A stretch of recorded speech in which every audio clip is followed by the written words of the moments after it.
ॐ नमो अरिहन्ताणं ॐ नमो सिद्धाणं ॐ नमो आयर्याणं ॐ नमो वच्छायाणं नमो लोए सवसाहुणं एसो पंच नमोकारो सब पावपनासिनो मंगलाणंच सव्वेसिं परमंहा वै मंगलं मंगलाणंच सव्वेसिं परमंहा वै मंगलं।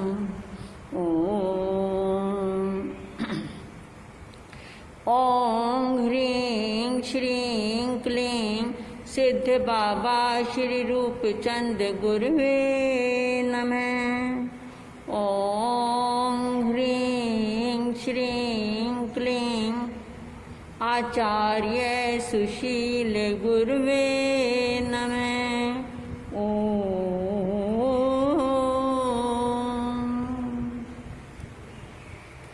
ओम अरहन मुख कमल वासिनी पापात्मिक क्षयंकरी श्रुत ज्ञान ज्वाला सहस्र ज्वलिते सरस्वती मत पापं हन हन दह दह क्षां क्षीं क्षूं क्षौं क्ष क्षीर धवले अमृत संभवे वं वं हुं हुं स्वाहा वं वं हुं हुं स्वाहा वं वं हुं हुं स्वाहा।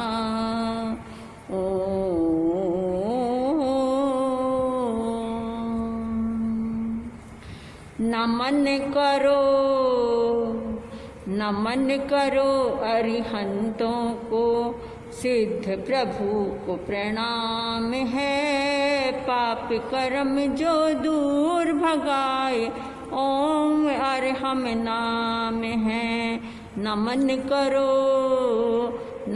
करो अरिहंतों को सिद्ध प्रभु को प्रणाम है पाप कर्म जो दूर भगाए ओम अरहम नाम है। ओम ह्रीं अरहं नमः का जो भी स्मरण करता है हृदय कमल में उसके ही निवास प्रभु का रहता है। भक्ति लगन में मस्त जो हो के लेता प्रभु का नाम है पाप कर्म जो दूर भगाए ओम अरहम नाम है। नमन करो ओम अरहम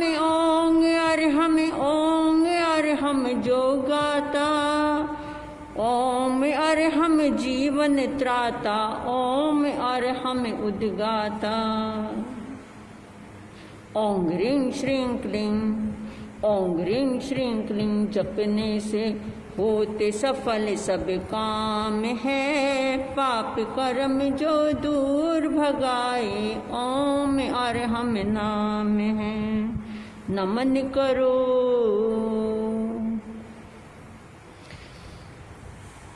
ओम ह्रीं अरहं नमः जो तन्मयता से है जपता पाता वो परमात्म लक्ष्य को सिद्धि धाम है अपनाता। पल पल पग पग पाए सफलता पल पल पग पाए सफलता ले अरहम का नाम रे पाप कर्म जो दूर भगाए ओम अरहम नाम है। नमन करो युग युग के सब पाप मिटे युग युग के सब पाप मिटे श्री जिनवर के वंदन से सिद्ध बुद्ध हो जाए आत्मा छूट जाए भव बंधन से। सरल भाव से दबंगई भाव से नहीं, सरल भाव से। सरल भाव से मिल जाएगा शाश्वत सिद्धि धाम रे। पाप कर्म जो दूर भगाए, ओम अरहम नाम है। नमन करो अरिहंतों को, सिद्ध प्रभु को प्रणाम है। पाप कर्म जो दूर भगाए, ओम अरहम नाम है। नमन करो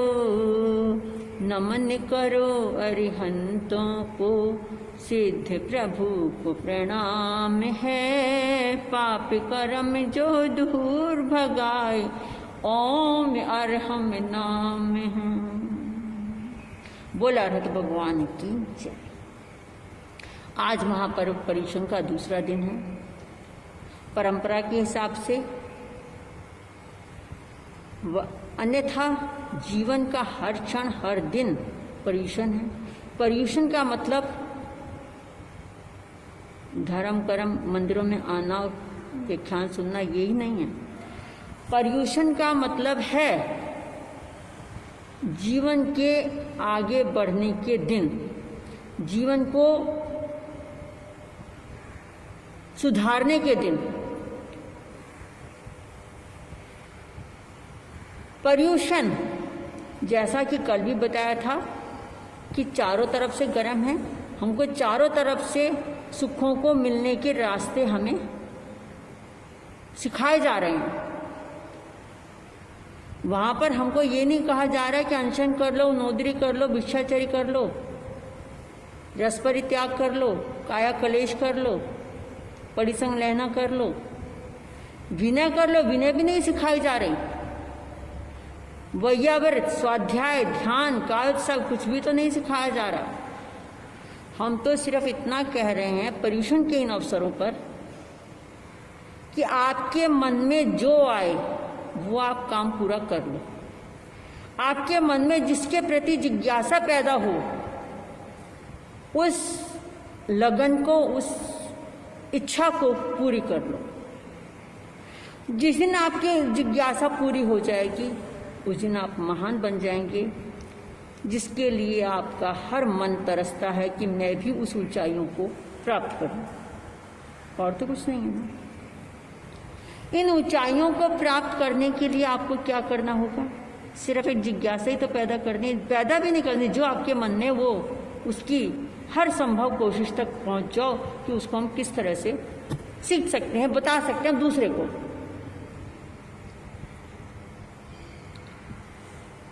उसके लिए हमें अक्षर ज्ञान का होना अत्यंत आवश्यक है। अक्षर ज्ञान ही नहीं है तो हम कुछ भी नहीं है।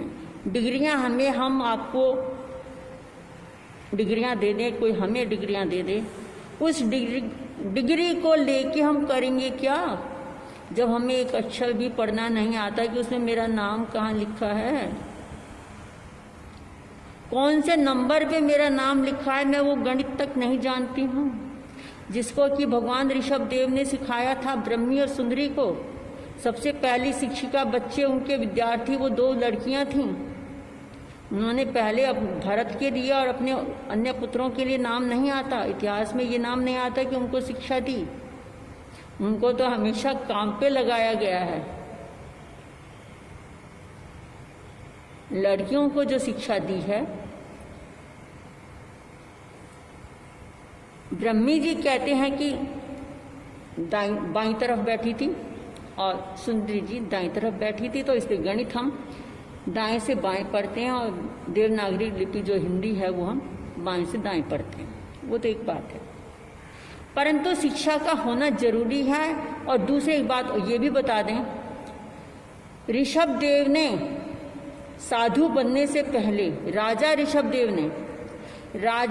देव ने साधु बनने से पहले, संन्यास लेने से पहले, आदिम बाबा बनने से पहले, आदिनाथ बनने से पहले, शिव भगवान बनने से पहले अपने पूरे राज्य को, पूरी पृथ्वी पे जहाँ जहाँ भी उनका साम्राज्य था, एक ही इकट्ठा था, कोई अलग बंटवारे नहीं थे। 100 पुत्र थे उनके पास में, 100 कर्मचारी थे। 100 बेटे कह दीजिए, जो मर्जी आप कह दीजिए। परिवार के 100 सदस्य थे काम करने वाले, उनको सबको काम पे लगा दिया गया था कि इस जगह का काम तुम देखोगे, उस जगह का काम तुम देखोगे। वहाँ बंटवारे नाम की चीज़ नहीं थी। आज बंटवारे के नाम पर हम पूरी संपत्ति हम खत्म कर देते हैं। चाहे मेरे में बुद्धि नहीं हो, बुद्धि नहीं है कि मैं ऐसे अनार भी पढ़ सकूं, ए अक्षर कौन सा है मैं वो भी पढ़ सकूं, परंतु इतनी बुद्धि जरूर आ जाती है कि जो पिता की संपत्ति है उसमें से मुझे बंटवारा मिलना चाहिए।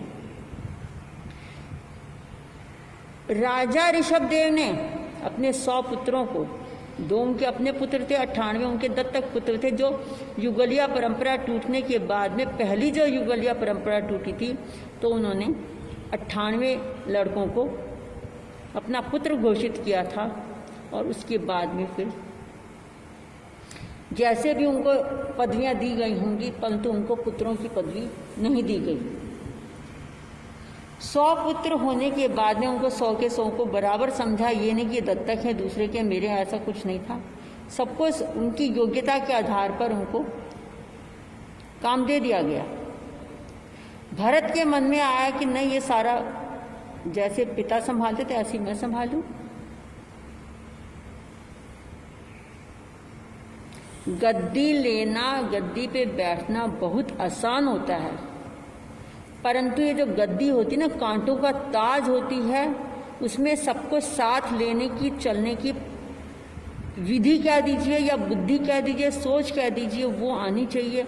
कितनी भी विपरीत परिस्थितियां हों, कितने भी परेशानियां आपके जीवन में आए या सामने वाला पैदा करे, आपने कोई पैदा नहीं किया, आपने कोई गलती नहीं की है, फिर भी सामने से जो परेशानियां आ रही हैं उनको भी संभालना, उनका भी समाधान देना हमारा ही काम है। हमने उनको उठा के निकाल के बाहर फेंक दें कि नहीं जी तेरा मेरा कोई संबंध नहीं है, ये समाधान नहीं होता। भगवान ऋषभदेव के 98 पुत्रों ने दीक्षा ले ली, 99 पुत्रों ने, बाहुबली ने भी जब द्वंद्व युद्ध किया है भरत के साथ में, अपने बड़े भाई के साथ में, परंतु जब मुष्टि युद्ध हो रहा है, मुष्टि युद्ध के समय में कि यदि मैंने ये मुष्टि युद्ध अपने भाई के ऊपर चला दिया तो इतिहास क्या कहेगा।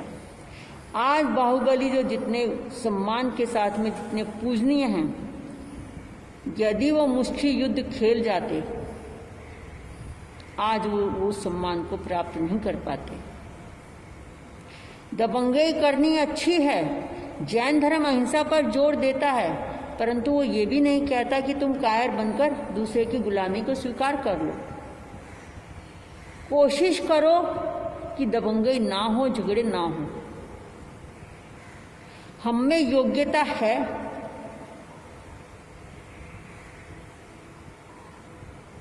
तो हम सारी कामों को एक साथ निकाल के ले आएंगे। एक सेठ था, उसके सेठ ने के जो मुनीम थे, गुमाश्ते थे, उसके मुनीम के जो नीचे नौकर थे, कि सेठ जी सारे दिन मुनीम को आवाजें लगाते रहते, हमको भी तो कोई आवाज लगा लिया करो। मुनीम करता क्या, सारे दिन खाली बैठा रहता है, बस इधर से उधर घूमता है और इतनी हमसे ज्यादा चौगुनी तनख्वाह पा जाता है। काम सारा दिन हम करते, खटते हम हैं। सेठ के पास पहुंच गए इकट्ठे होके कि सेठ जी हमें भी मुनीम जी की तरह का काम दो, हम भी घूमना चाहते हैं, हम इस काम को करते करते थक गए। मुनीम ने ये नहीं कहा, सेठ जी ने ये नहीं कहा कि तुम में बुद्धि नहीं है, तुम इसके लायक नहीं हो। ठीक है, उनको बंदरगाह पर भेज दिया कि भाई वहां पर जो सामान आया है उसको देख के आओ। अब कहाँ वो अकेला मुनीम जाता था और ये कहाँ पूरी फौज जा रही है। सारे जने मिलकर घूम घाम के आ गए कि जी वहाँ पे ये सामान था, ये सामान था, ये सामान था।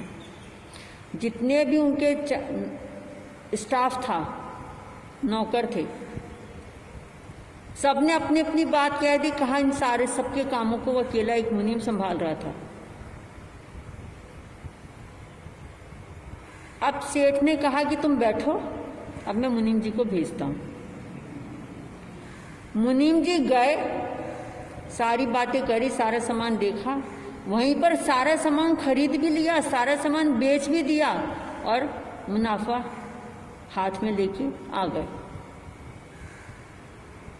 अब बोलो क्या चाहिए तुम्हें? चाहिए ये नौकरी? चाहिए ये पदवी? नहीं महाराज, हमारा जो काम है हम पूरा करेंगे। यदि हम अपना काम पूरा नहीं करेंगे, हम इन मुनीम की तरह से हम भी शपथ लेते हैं, हम भी अपना काम टाइम से समय से पूरा करेंगे। अभी हम बातों में जो टाइम गंवाते थे, जो हम अपनी योग्यता को सिद्ध नहीं करना चाहते थे, उसमें टाइम समय ज़्यादा लगाते थे, अब वो उनकी काम नहीं करेंगे और इस तरह से समस्या का समाधान हो गया। अब यदि सेठ ये 2 शब्द कह देते, नहीं नहीं तुम्हें बुद्धि नहीं है, तुम जाओ, तुम क्या खा के काम करोगे, तब क्या होता है?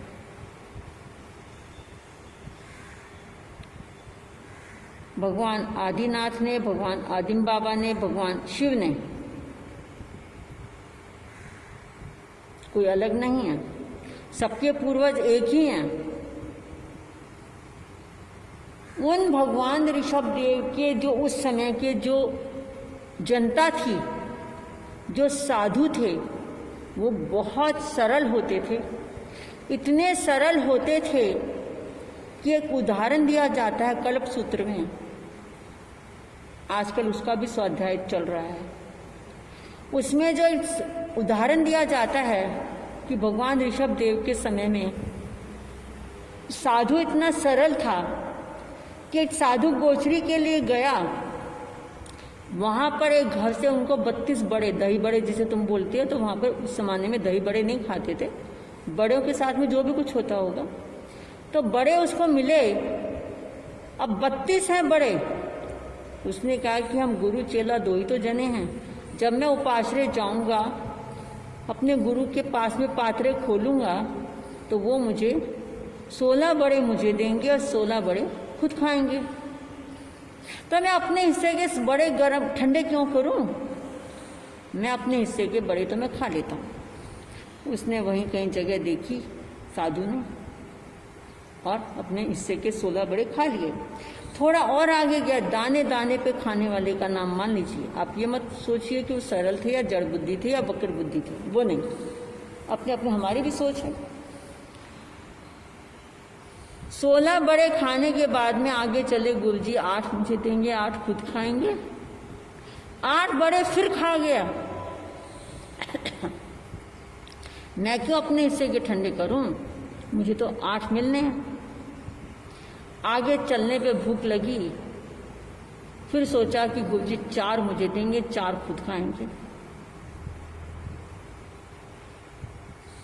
4 बड़े फिर खा गए और 4 गुरुजी के लिए रख लिए। 4 गुरुजी के रखने के बाद रास्ते बहुत लंबे थे, इसका मतलब बहुत दूर दूर से गोचरी को लाना पड़ता था। ये नहीं है कि हम कोशिश करते हैं कि घर के पास में कहीं कोई साधन मिल जाए, घर मिल जाए तो वहाँ से हम गोचरी ले आएं, कि नहीं जी इतनी दूर चलना बहुत मुश्किल होगा, हमें आना बहुत मुश्किल होगा। जब इतने लंबे रास्ते में जब उन्होंने इतनी बार बड़े खाए हैं तो दूर गए होंगे। अब क्या करते हैं कि वो 4 बड़ों में से 2 बड़े फिर खा लिए, कि 2 गुरुजी खुद खाएंगे, 2 मुझे देंगे। मैंने 2 बड़े वो भी खा लिए। 2 बड़े खाने के बाद में 2 बड़े बचे कि गुरुजी 1 खुद खाएंगे, 1 मुझे देंगे, और 1 बड़ा भी हमने खा लिया। 1 बड़ा जब उस साधु ने खा लिया या हमने खा लिया और उपाश्रय में पहुंचे, गुरु के पात्रे दिखाए, गोचरी दिखाई, कह रहे आज कौन सा ऐसा दातार मिला है कि 1 ही बड़ा तुझे मिला है? नहीं गुरुजी, मुझे 32 बड़े मिले थे। ये नहीं कि झूठ बोले कि हाँ जी मुझे 1 ही मिला था, मैं गिर गया था, ये मैं किसी को दे दिए थे। नहीं, मुझे 32 बड़े मिले थे, उसमें से 16 आप खाते, 16 मुझे देते, फिर मैंने 16 खा लिए। फिर आप मुझे 8 देते तो मैंने 8 खा लिए। फिर आप मुझे 4 देते, मैंने 4 खा लिए।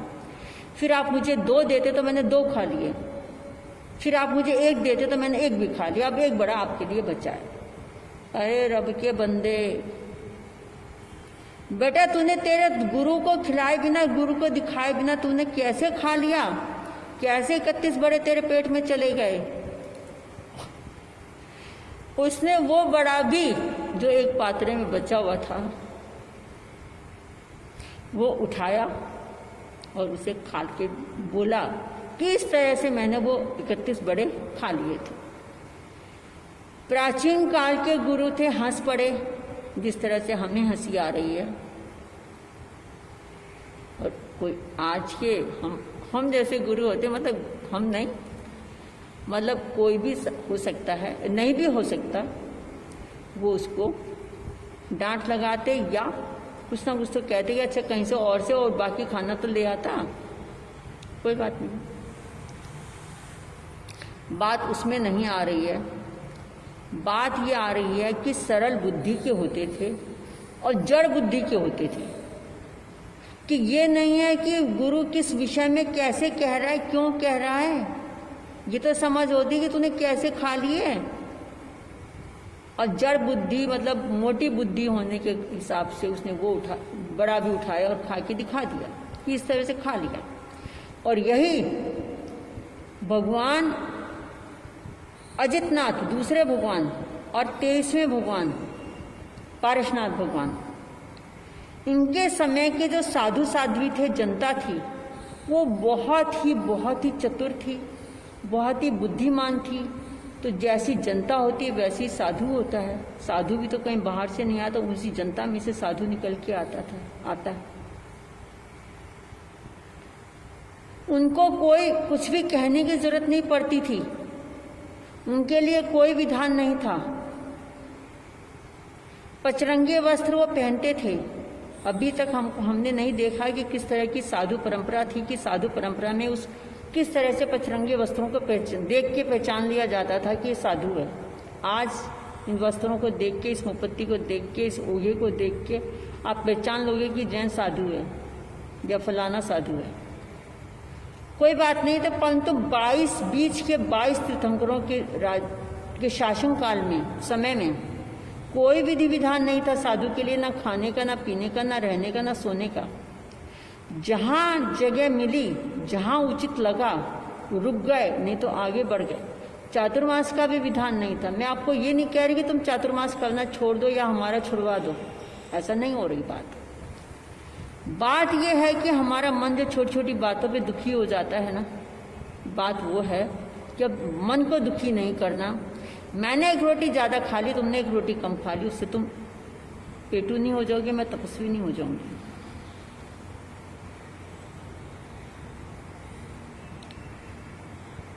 आज दूसरे पर्यूषण के दिन जो बात हो रही है, सुधर्मा स्वामी सुना रहे हैं, जम्बू स्वामी पूछ रहे हैं, उन्होंने हमको बड़ों तक पहुंचाया और बड़ों ने हम तक पहुंचाया और हम आज आप तक पहुंचा रहे हैं। परंपरा हमेशा तक चलती रहेगी। 10 करोड़ वर्ष का जो युग होता है, उसमें से अभी हमारे पास में 37,500 वर्ष कुछ बचे हैं, और 18,500 वर्ष बाद तो जिसके लिए आज हम सोच रहे हैं, बोल रहे हैं, कहानियाँ कर रहे हैं, वो सब नहीं दिखेगा। प्रलय जो आएगी वो भी उसी गुरु पूर्णिमा वाले दिन आएगी। गुरु पूर्णिमा इसलिए बोली जाती है, पहली पूर्णिमा, बड़ी पूर्णिमा।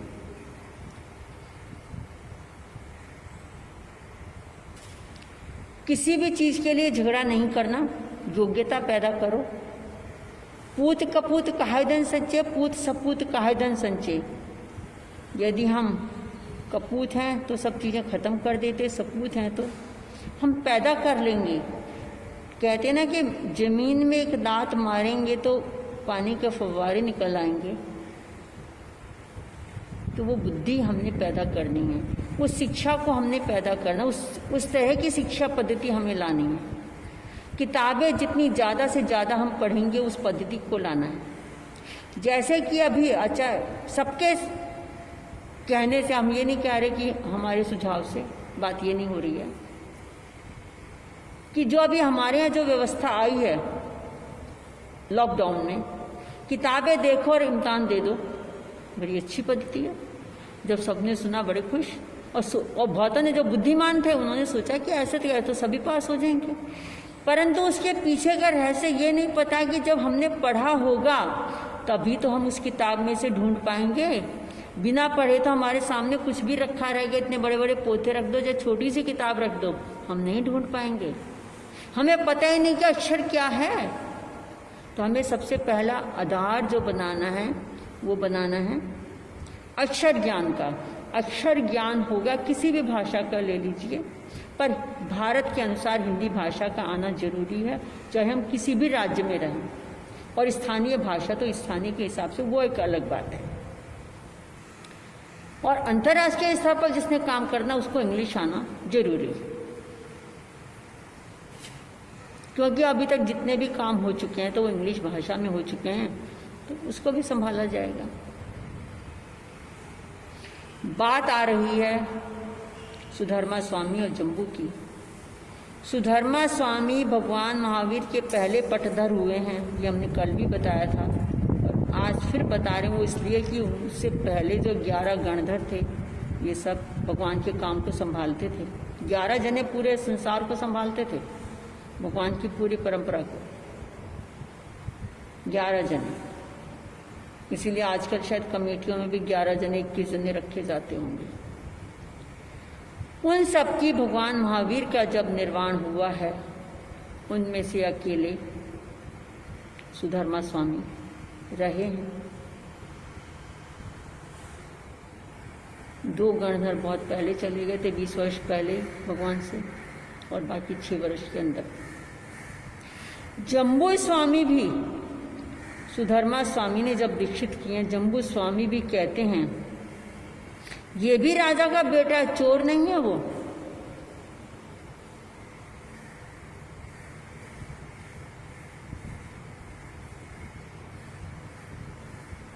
वो तो प्रभव चोर की बात आती है। प्रभव चोर जो जम्बू स्वामी के साथ दीक्षित हुए हैं वो भी राजा का बेटा है, परंतु बुरी संगत के कारण वो इस लाइन पर निकल गए। और जब जम्बू स्वामी का, जम्बू कुमार का सहयोग मिला है, वो सिर्फ किस लिए गए हैं कि ये देखने गए हैं कि किस तरह से ये आज अपनी पत्नियों के ऊपर विजय प्राप्त करता है। कितनी सुंदर अनिंदे सुंदर इनकी पत्नियां हैं, ये जीतता है या वो जीतता है। और 99 करोड़ सुनैया जो है वो भी मैं उठा के आज ले आऊंगा। जम्बू स्वामी ने सब कुछ जानकार थे, सारी विद्याएं उनको आती थीं। उनको पता था कि बाहर में चोर चोरी करने आए हैं, कि कल मैं दीक्षा लूंगा, कल मैं दीक्षा लूंगा तो कोई ये ना कह दे, कोई ये ना कह दे कि 99 करोड़ सुनैया जो दहेज में मिले थे वो चले गए, चोरी हो गए, इसलिए ये छोड़ के दुखी होके साधु बन गया। वहीं के वहीं उसके पैर जमा दिए गए 500 के 500 चोरों को।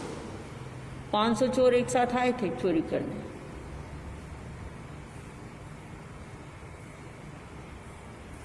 इसे कहते हैं बुद्धि।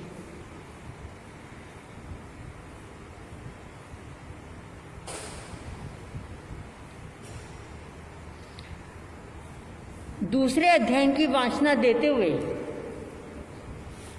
सुधर्मा स्वामी जो कह रहे हैं, पहले मूल पाठ बता देते हैं।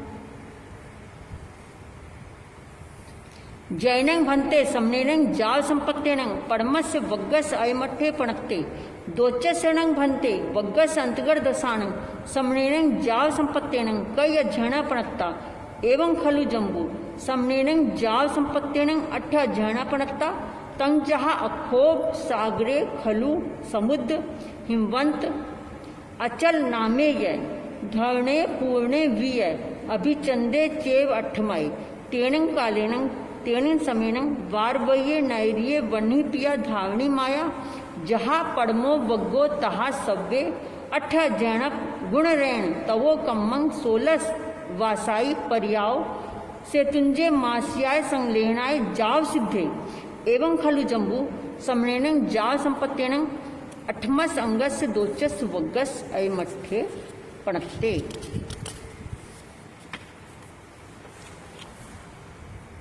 अंतर्गत सूत्र के प्रथम वर्ग में कल आपने 10 अध्ययन सुने, गौतम कुमार का, सुभद्र कुमार का, समुद्र कुमार का, सागर का, गंभीर का, स्थमित का, अचल, कांपिल्य, अशोक, मुनि प्रसेन और विष्णु कुमार का वर्णन सुना, जो कृष्ण भगवान के परिवार से थे, भाइयों में से थे। और ये 8 भाई भी आज ये भी इसी परिवार के और इसी सगे भाई कह सकते हैं, सहोदर भाई भी कह सकते हैं। परंतु इन शब्दों को कहने में हम इसलिए नहीं जा रहे कि नाम दो एक जैसे 2 नाम भी हो सकते हैं, तो उसने उस दुविधा में मत जाओ। बस इतना है कि ये भी कृष्ण भगवान के परिवार के थे।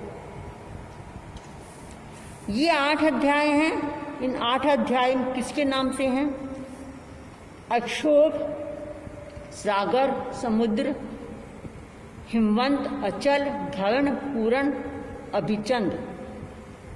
इन 8 अध्यायों का क्रम पूर्वक वर्णन किया गया है।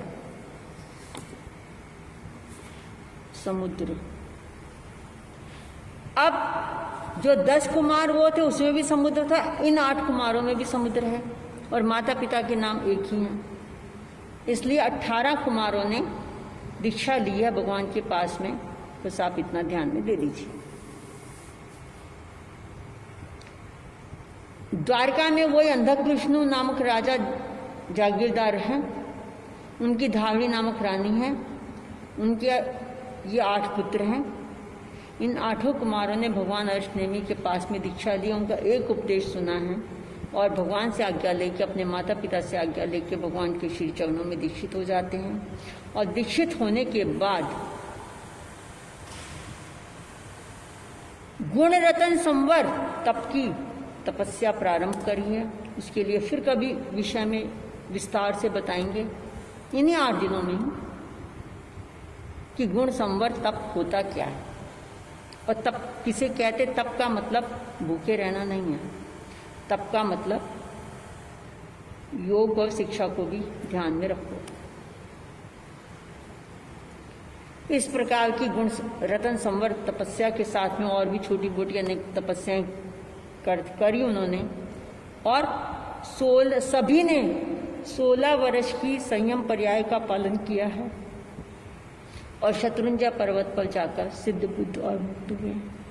1 मास का संथारा आया है और अपने जीवन को धन्य किया है। बोल 8वें मुनि अणकार की जय। कल आपको बताया जाएगा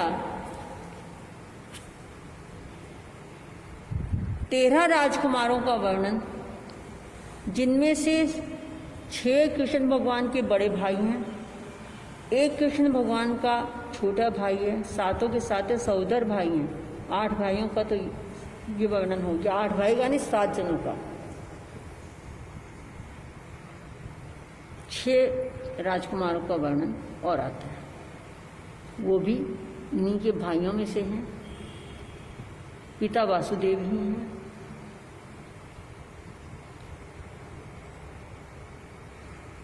आज नमोकार मंत्र भी आपको पढ़ लेते हैं कि नमोकार मंत्र वह मंत्र है जिसमें संसार की सभी इच्छाओं को पूरा करने की क्षमता है। सारे 9 ग्रह इसमें शामिल हो जाते हैं। ग्रहों के हिसाब से आपको लगता है कि जो कहा जाता है कि ग्रह सही है तो सारे कुछ सही है।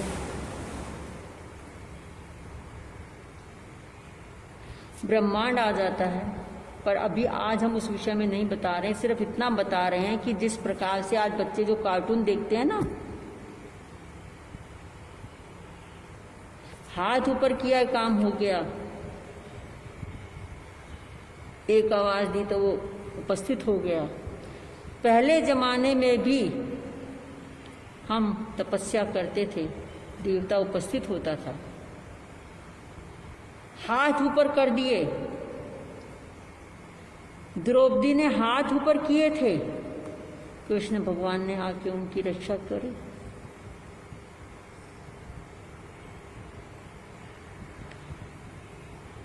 हमारा उद्देश्य है नमोकार मंत्र पढ़ना। आज 8 दिनों में नमोकार मंत्र की आराधना पूरे विश्व में की जा रही है और ये प्रार्थना अरहत भगवान के कार्यालय से जो ये प्रार्थना हो रही है, वो गायत्री मंत्र भी पढ़ता है, वो मुस्लिम मंत्र भी पढ़ता है, सारे मंत्र पढ़ता है। ये अरहत भगवान ने सिखाया था। ये जो नमोकार मंत्र है, इसमें नमो लोय सब साउनंग की जो लाइन है वो क्या है?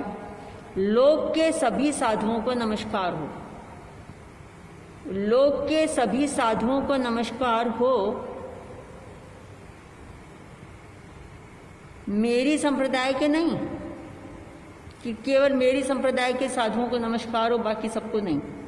संसार में कोई भी साधु जैसी आत्मा है, वेश को भी नमस्कार नहीं है कि जिसने इस वेश को पहना उसी को नमस्कार है। साधु जैसी आत्माओं को, साधु जैसे विचार वाले लोगों को सबको नमस्कार। इसी तरह से लोक के सभी अरिहंतों को, लोक के सभी सिद्धों को, पूरे संसार के सभी आचार्यों को, जिनको हम गुरु कहते हैं, जिनको हम टीचर कह देते हैं, जिनको हम, उसमें माता पिता भी आगे, माता भी हमारी सबसे बड़ी गुरु होती है, सबको उसमें नमस्कार किया गया। अब नमोकार मंत्र शुरू करते हैं। 11 बार कर लेते हैं आज। ओम नमो अरिहंताणं, ओम नमो सिद्धाणं, ओम नमो आयर्याणं, ओम नमो वज्रायाणं, नमो लोए सब साहूणं, एसो पंच नमोकारो। सब पावपनाशिनो मंगलाणं च सव्येसिं, परमं हवै मंगलम्। ओम नमो अरिहंताणं, ओम नमो सिद्धाणं, ओम नमो आयर्याणं, ओम नमो वज्रायाणं, नमो लोए सब साहूणं, एसो पंच नमोकारो।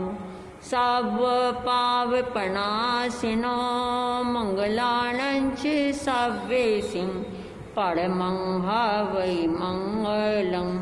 ओम नमो अरिहंताणं, ओम नमो सिद्धाणं, ओम नमो आयर्याणं, ओम नमो वज्रायाणं, नमो लोए सब साहूणं, एसो पंच नमोकारो।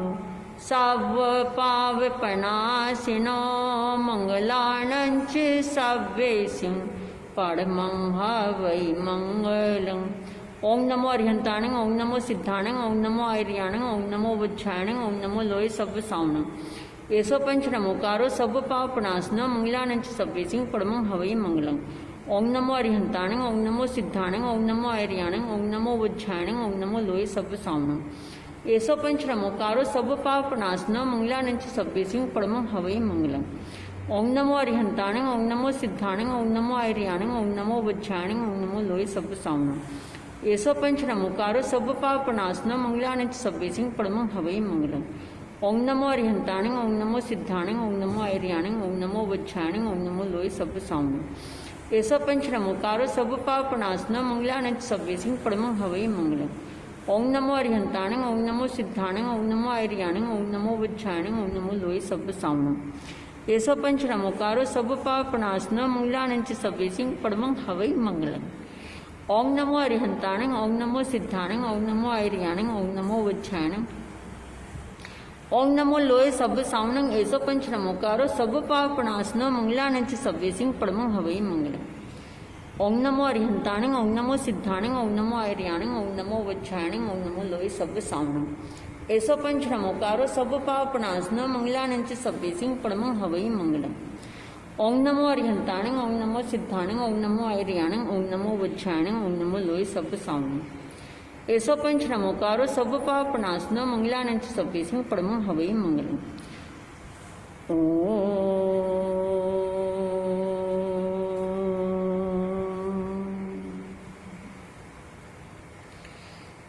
नमोकार महामंत्र इसलिए कहा गया, इन शब्दों में ही ऐसी शक्ति छिपी है कि जो हमारी हर इच्छा को पूरी करती है।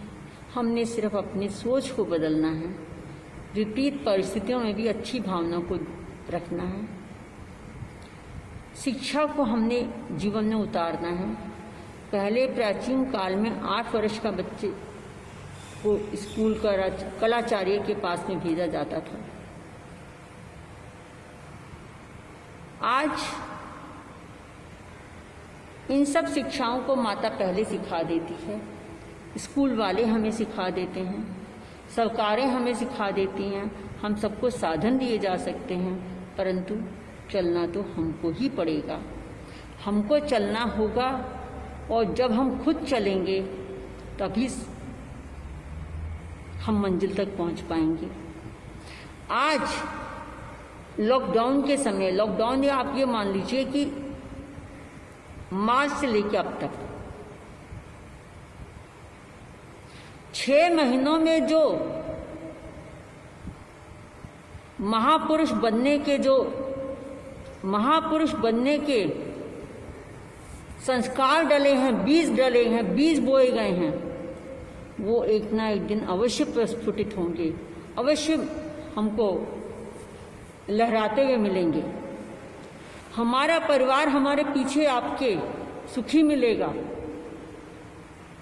भोजन सबसे पहला आहार दान जो हमने दिया है, हमारे देश में, हमारे विदेश में, हमारे पूरे विश्व में कोई भी तो ऐसा बंदा नहीं था, ऐसा परिवार नहीं था, ऐसा कोई व्यक्ति नहीं था कि जो भूखे रहा होगा।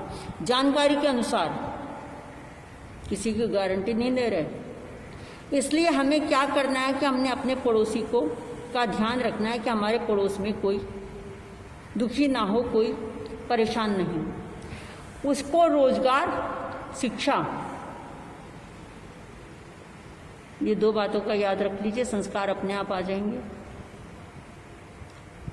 स्वास्थ्य भी अपने आप आ जाएगा। आज जो परंपराएं सिखाई जा रही हैं कि केवल सीधे बैठ जाओ, हो गया, आपको बीमारी नहीं आएगी। इस तरह के योगा टीचर हम आपको देंगे जो हर स्कूल में लगाया जाएगा और हर बच्चों को शिक्षा दी जाएगी। या ये कह दीजिए कि जो हमारा टीचर होगा उसको इस योग का आना बहुत जरूरी होगा, कि जो अपने 25-30 बच्चों को लेके संभाल के पढ़ा तो लेगा, उनको संस्कारी तो बना देगा।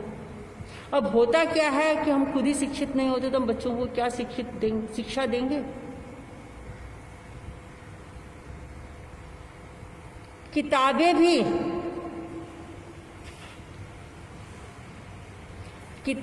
भी हमें स्कूल में ही मिलनी हैं, वहीं बैठ कर पढ़ो, वहीं पर लाइब्रेरी में जमा करा दो।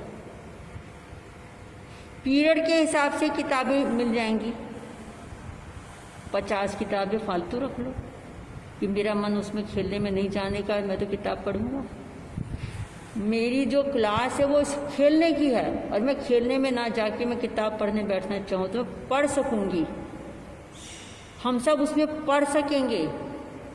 हमें ये नहीं है कि इंग्लिश पढ़नी है तो इंग्लिश की क्लास हो रही है हमें इंग्लिश में बैठना जरूरी है, नहीं। हमारा जो मन करेगा वो करना, परंतु कहना भी मानना हमारा जरूरी है।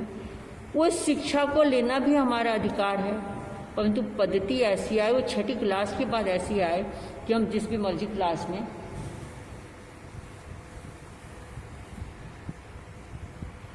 को बंक करके वहीं स्कूल में ही हम उससे संबंधित किताबों को पढ़ लें। वो टीचर हमें इतना अच्छा नहीं पढ़ाएगा जितना कि हम खुद पढ़ लेंगे। कई बार ऐसा भी होता है, मेरी तुम्हारी नहीं बनती, मुझे तुम्हारी आवाज़ नहीं सुहाती, तुम्हें मेरी आवाज़ नहीं सुहाती, चाहे मैं कितना भी अच्छा भाषण दे लूँ, तुम कितना भी अच्छा मेरे से बातें कर लो, मुझे नहीं भाता, तो क्या करूँगी। इसलिए उससे अच्छा है कि मैं आपका अपमान करूं, आप मेरा अपमान करें, कि मैं जाके लाइब्रेरी में बैठ के पढ़ाई कर लूं, वो बहुत अच्छा होगा। सड़कों पे घूमने से तो अच्छा है कि क्लास में बैठ के पढ़ाई कर लें, या IIT ये जो कोर्स लाए जा रहे हैं हमारी सरकारों द्वारा, उसमें जाके हम कुछ सीख के आएंगे। पढ़ने में मन है तो पढ़ना तो हम पहली क्लास में ही सिखाएंगे। हमें अक्षर पढ़ने के लिए हमें स्कूल आने की ज़रूरत नहीं है। हमें अपने को संस्कारी अपना कैरियर बनाने के लिए हमें पहली क्लास से ही हमें कैरियर बनाना पड़ेगा। आज जो जितने भी खिलाड़ी हैं विश्व भर के, विश्व स्तर के, वो एक दिन में इतने ऊंचे खिलाड़ी नहीं बन गए। उन्होंने बचपन से ही खेल में अपनी प्रवृत्ति को लगाया है, तब जाके वो उस स्तर के खिलाड़ी बने हैं। उसी तरह से हमें अपने को जिस भी लाइन में जाना है, हमारी रुचि को हमारे टीचर भी समझें, हमारे परिवार वाले भी समझें, और उसके अनुसार हमें आगे बढ़ने की प्रेरणा दें, साधन दें, और संसार भर को प्रसन्न रखें। इतनी ही बात कह के हम समाप्त कर रहे हैं। और मंगल पाठ। जय सिद्धा विजय सिद्धा फतेह सिद्धा सिद्धा सिद्धि मम दिसंतु। जय सिद्धा विजय सिद्धा फतेह सिद्धा सिद्धा सिद्धि मम दिसंतु। जय सिद्धा विजय सिद्धा फतेह सिद्धा सिद्धा सिद्धि मम दिसंतु।